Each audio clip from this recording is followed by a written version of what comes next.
Hello everybody, in this tutorial I'll show you quickly how to get the candle in 7 Days to Die.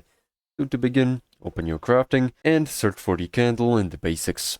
Here you can see the candle is going to cost you 1 plant fiber and 1 animal fat to craft. To get the plant fibers, just go outside to a pine forest and just punch these grass or remove the topsoil using a shovel, and you should also get some plant fibers from it.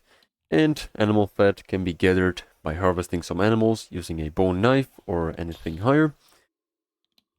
And once you have both of these ingredients, just go ahead and click the craft button, and it is going to give you candle in 8 seconds. Now you can use it in your hand to give yourself some heat, or place it on walls just like this using right click, then pick it up also. And this is pretty much all how to get it, so make sure to like and subscribe if you found this helpful, and see you in the next one.